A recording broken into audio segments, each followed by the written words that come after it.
Hey everybody, welcome to the String Bro Sports Talk, and we're flying solo this weekend, or this week I guess you'd say. It's early in the week. Why am I calling it the weekend? I don't know, but we're flying solo, and let this be a word to the wise. Never be afraid.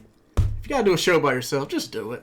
Anyway, let's get to the NCAA Tournament. Obviously, that's the big news over the past week, and let's go over the bracket of what we've seen.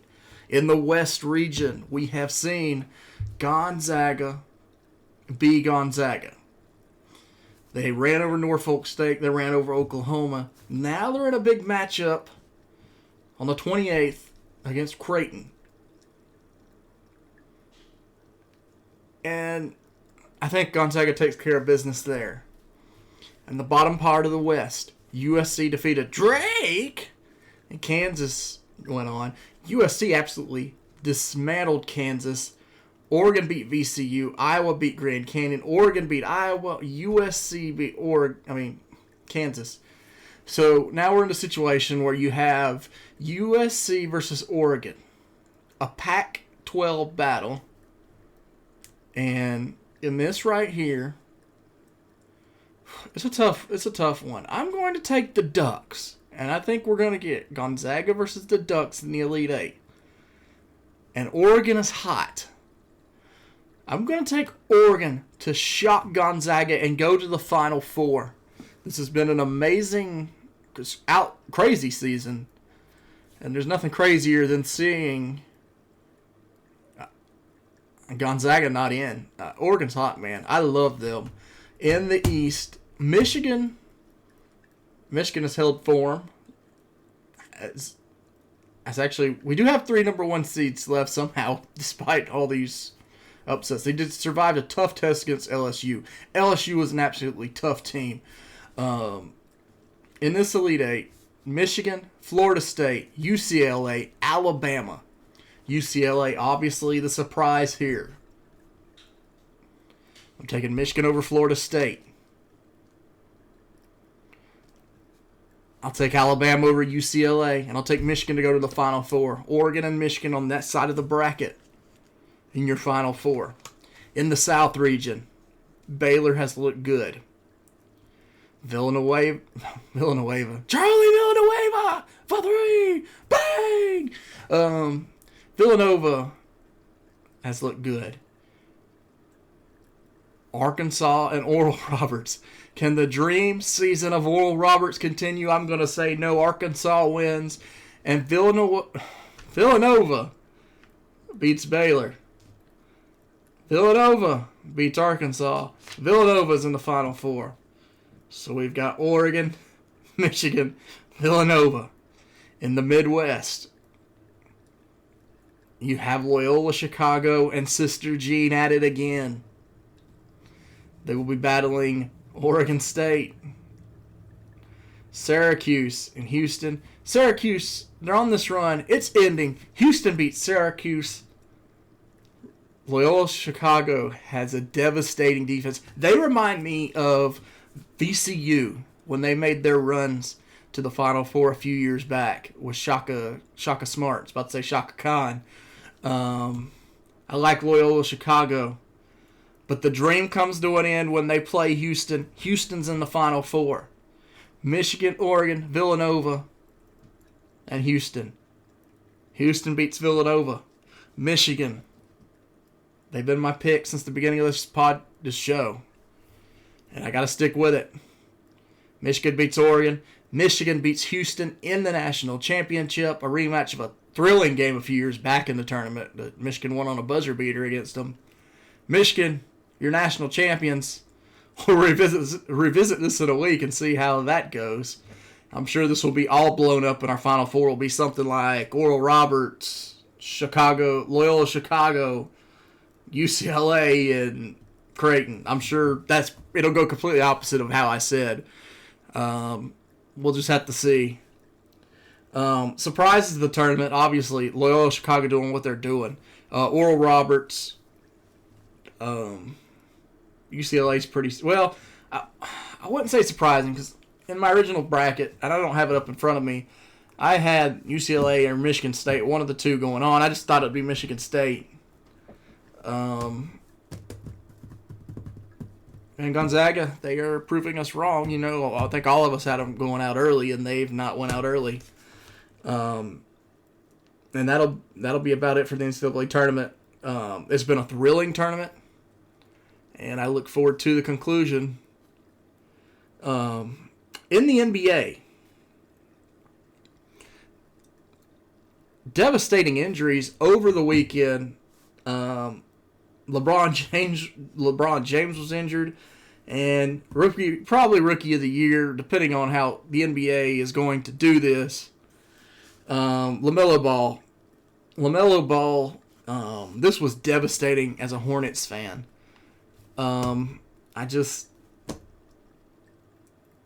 It was surprising, and he's probably out for the season, but I heard some report later this weekend that he could make it by the end of the regular season.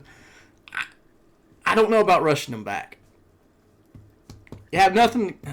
I know you're fighting for a playoff spot, but just fight it with the players you got. If he is absolutely 100% and you make the playoffs, go at it. But if he's not up to 100%, rest him. We're not winning the NBA championship. With that said, there's this argument that now Halliburton should be the Rookie of the Year, and I will debate that and say no. The stats prove themselves. He's not going to be able to play for the next, rest of the regular season, but no matter what Halliburton does, LaMelo Ball is the Rookie of the Year. I mean, how can you debate it? This guy has been putting up records for rookies. And you're going to tell me that he doesn't get it? Nah, man. Vote LaMelo. All you NBA writers out there, vote LaMelo. That's just absolutely crazy. And shout out the Hornets the night after LaMelo Ball had that injury. Come out and won a huge road game last night in San Antonio against a good San Antonio team. And they take a huge game on the road. They're still fighting, man. This team has heart. Don't count out the Hornets. Obviously, I don't think they're going to win the division now, but I think they can play their way into that play-in tournament. And then, as I was browsing Twitter Monday and Tuesday, I guess on First Take, they were having this absolutely crazy debate about Kyrie Irving and Allen Iverson.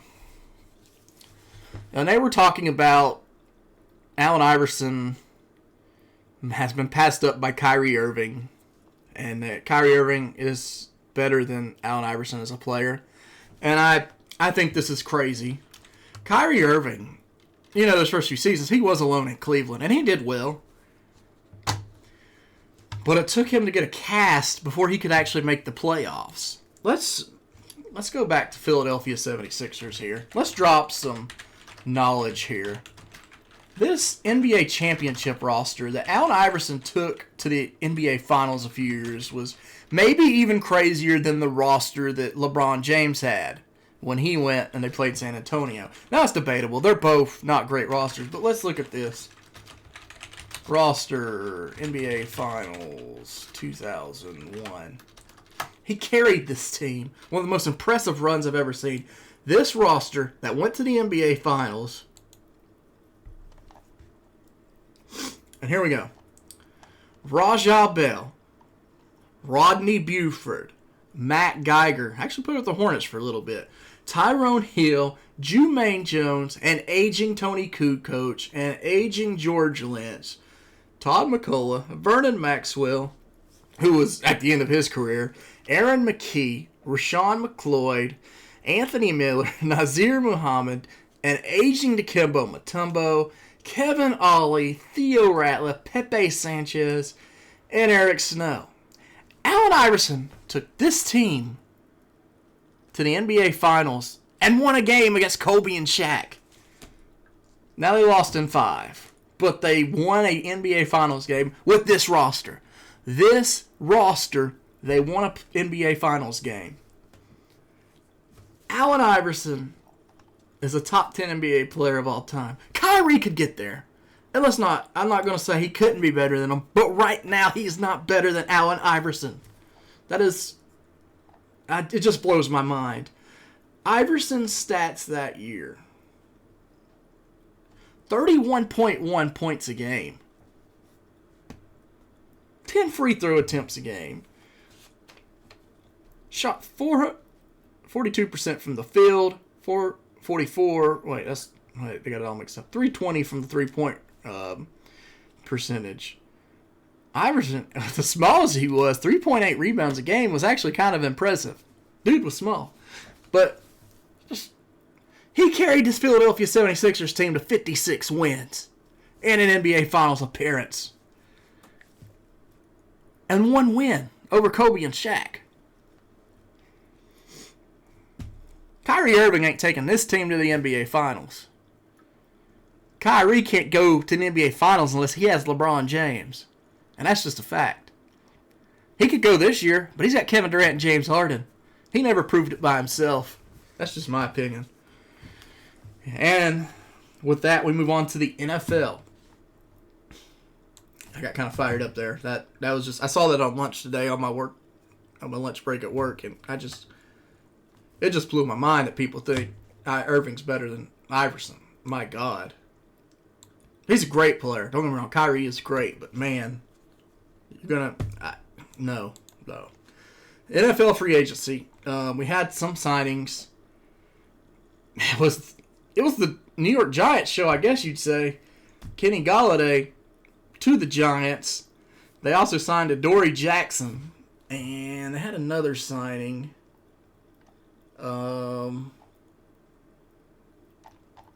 Well, that's neither here nor there, but that was two big signings for them.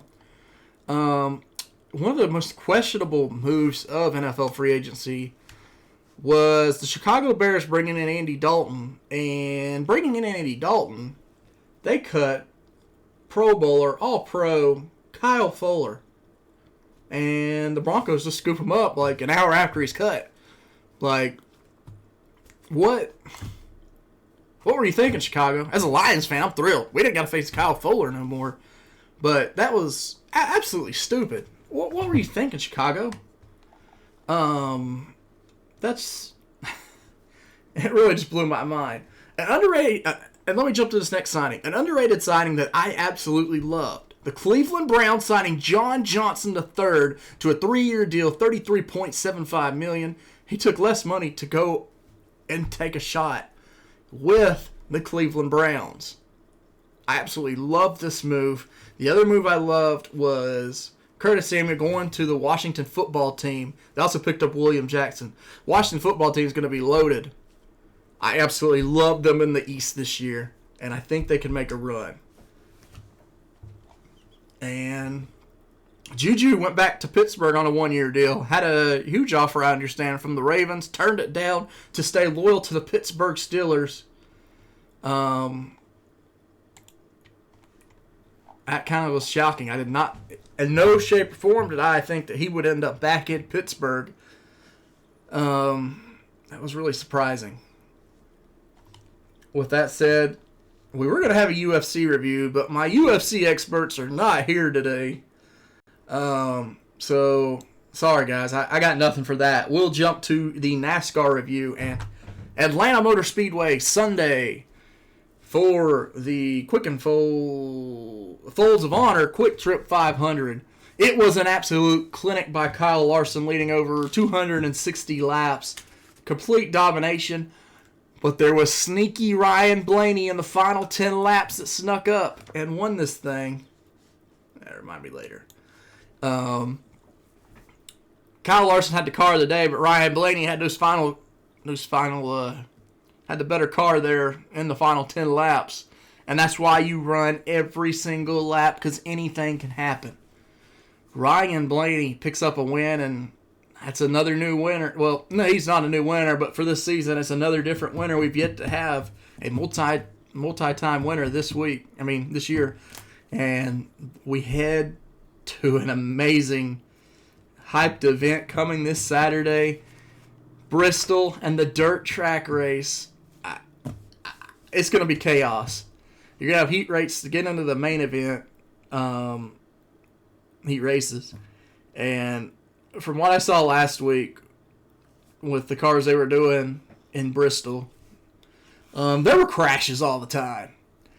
And I think we're going to get a big wreck fest in Bristol. And I think there could be some fights that break out. A lot of people, I think the Vegas odds, I think Kyle Larson is leading because he's one of the best dirt track racers in NASCAR. But, man, they got some dirt track specialists coming in that could give him a run. I know some guys aren't looking forward to it. I was reading a Kyle Busch interview earlier today, or watching, and he was not very excited about it. He's not a big fan of the dirt track. He never wanted to race Eldora in the Truck Series. So I don't know. He may just tail around in the back. I don't know if he's going to actually go full throttle. I could see him wrecking. I really like Larson. I like Larson this week. He's going to be my pick to win at Bristol. I tell you what, he's probably the most impressive this year. I think he's going to be in the hunt to win the championship. That is a special chemistry that Hendrick Motorsports and Kyle Larson have. This could win championships for the next few years. This is impressive. It looks like Jimmy Johnson and Hendrick and Jeff Gordon with Hendrick. They just have that formula. I think they found their guy. And Hendrick in general has been great this year. Bowman finished 3rd in Atlanta. Byron finished 8th. Hendrick's looking good, man.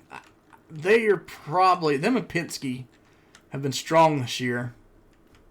Joe Gibbs Racing's not been bad. They've been top 10 cars, but man, Hendrick's got the cars this year. Them and Penske. And with that, we go to, on Sunday, WWE Fastlane had their final stop on the road to WrestleMania, coming to you in a few weeks from Tampa, Florida. And on the pre-show, Riddle, still want to call him Matt Riddle, that was crazy to drop his name, defeated Mustafa Ali, and at the end of that match, Mace, Reckoning, Slapjack, and T-Bar, well, they got tired of Mustafa Ali running things, and they finally threw down Mustafa and broke out. In the opening show of the night, Nia Jax and Shayna Baszler defeated Bianca Belair and Sasha Banks to retain the tag titles. You will see in a few weeks Bianca Belair versus Sasha Banks at WrestleMania for the World Championship. A lot of people pushing for that to be the main event. That was a big movement today on Twitter for that. We'll see if that happens or not. Big E defeated Apollo Crews for the Intercontinental Championship. Actually, this was a very good match. Apollo attacked Big E after the show. And really, I'm looking forward to the rematch at WrestleMania. I think it's going to be a 25-30 minute Broadway. Well, they won't let them go that long. It'll probably be a 9 to 10 minute match. It should be a 25-30 minute Broadway. They have great chemistry. I look forward to Big E and Apollo Crews.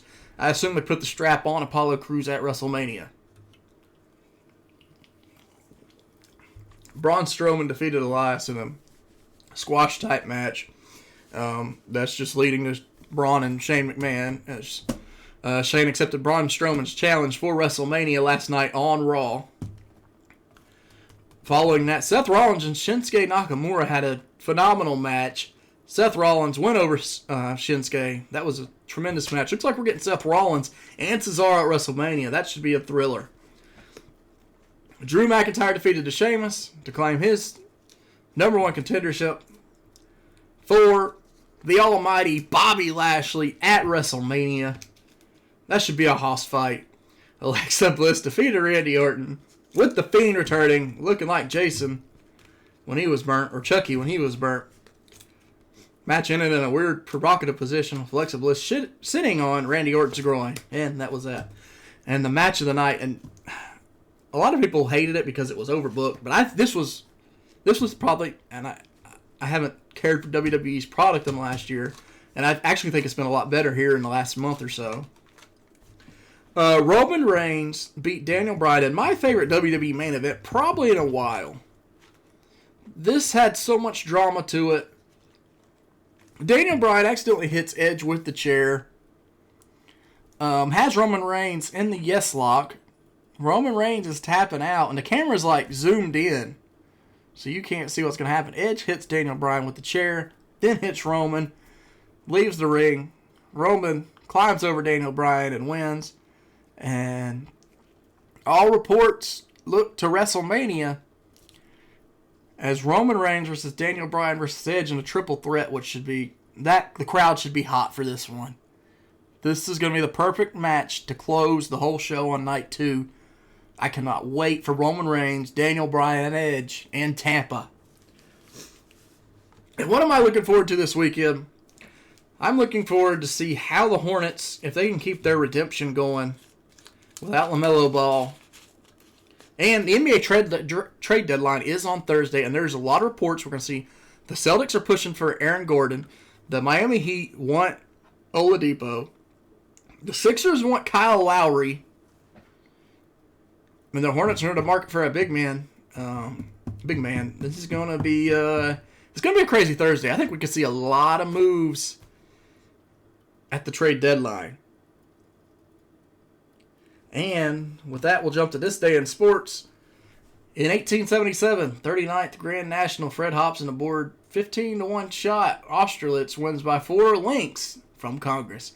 In 1878, English FA Cup final, Kennington Oval, London. Wanderers beat the Royal Engineers 3-1. This is not a good day in history. Where's that other link I had? Here we go. 1952, Bill Mosico of the Chicago Blackhawks scored the fastest hat trick in NHL history. He scored 3 goals in 21 seconds. I don't think that's ever been broken. I could be wrong, but that's incredible. The Boston Patriots officially announced their name change would change to the New England Patriots in 1971. 1972, Evel Knievel broke 93 bones after successfully jumping 35 cars. In 1991, the London Monarchs beat the Frankfurt Galaxy 24-11 in the World League of American Football first game. And I think that led to the Europe NFL. And those were actually pretty fun. I actually enjoyed that when I was a kid. I remember playing with those teams in Madden. In 94, Wayne Gretzky, when he was with the Kings, scored his 802nd career goal to pass Gordie Howe as the NHL's all-time leading goal scorer. In 1995, Jaromir Jagr became the first European player to lead the NHL in scoring. And in 2002, Keith Tockett slashed Lyle Odelin during a game on March 25, 2002. Tockett was suspended for 1 game without pay for the incident. And with that, my favorite athlete of the week, well, it's kind of a funny one. There was a video over the last week that came out of Prince playing basketball during one of his concerts, hitting jump shots. And, Prince is going to be my favorite athlete this week. And for obvious reasons, he was an actually good high school basketball player. And Prince, well, maybe the most famous Chappelle episode of all, up there with the Rick James episode, had that basketball episode that if you have never seen it, go out of your way and watch the Prince Dave Chappelle episode, the basketball episode. It's tremendous. It holds up to this day. It's one of the best. And you might want to drown your tears at the lake waters of Lake Minnetonka. I think it was something like that. But go out of your way to watch that. It's tremendous. And I thank you for tuning in this week. Hopefully I'll have some co-hosts next week. Hope you enjoyed it. Please like, subscribe. We'll see you next week as we recap the NCAA Tournament, as we'll be finding out who's in the Final Four. And with that, we'll see you next week. Thank you for tuning in.